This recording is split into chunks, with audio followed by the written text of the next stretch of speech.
The village of Portmeirion. Not a mirage, but definitely a fantasy. The spirit of Italy and all that's best in European architecture, conjured up in miniature here on the coast of northwest Wales.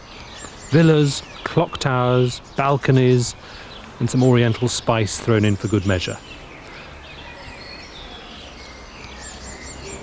A place where Noel Coward wrote Blythe's Spirit, and Patrick McGoohan starred in the cult TV series The Prisoner.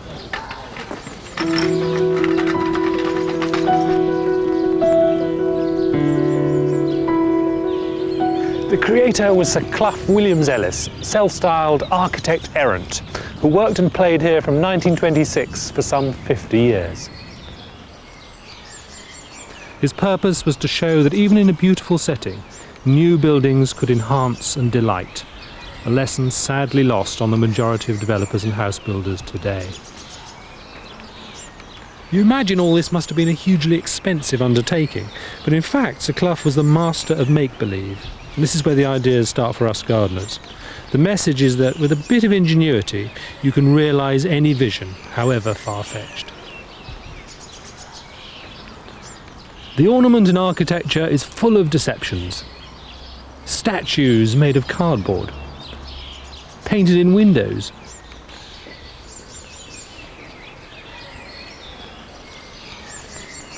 arches playing tricks of scale.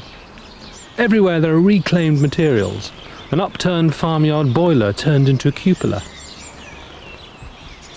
plinths made of tin ammunition boxes,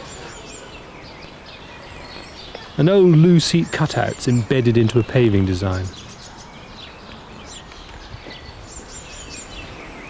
The planting too is deceptive. These slim silhouettes, which seem at a glance to be the tender cypresses of the Italian landscape, are in fact hardy Irish yews, trimmed up in August and corseted with wire.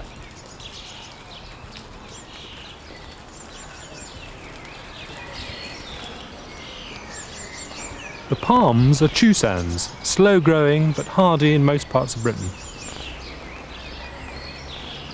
They flower and fruit here merrily, often in tandem with New Zealand cabbage palms. All this is complemented by a jolly range of sun-loving and seaside shrubs, among them brooms and olerias. The design games are applicable to every garden, showing how much the views are improved for being framed rather like a picture and given foreground shapes to look under and exaggerate the perspective. And the excitement of playing sunlight against shade, a familiar device in Italian gardens. It all adds up to the overriding mood of Portmeirion: theatre.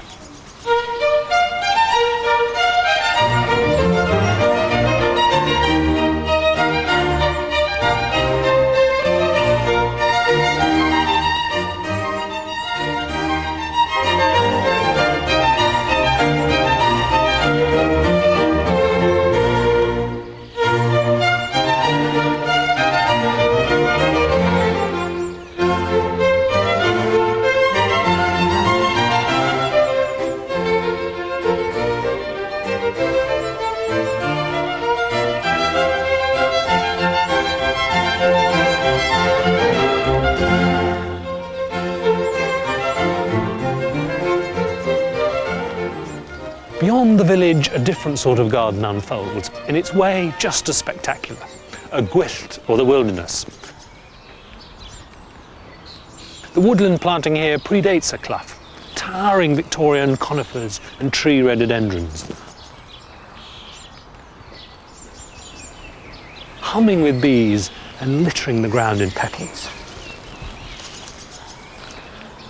He liked it as a jungle, little tamed. But by his death it did need attention, and the cue was taken from its earlier planting to develop it more exotically and harness the mild climate and the different habitats.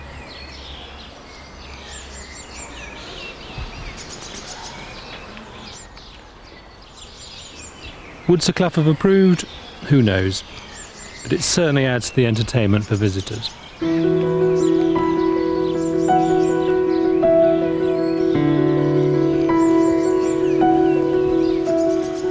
Natural beauty, gardening, architecture, everything comes together at Portmeirion, but in a way really defying description. Asked why he built it, So Clough simply quoted Pavlova. If I could put my meaning into words, do you think I'd go to all the trouble of dancing it?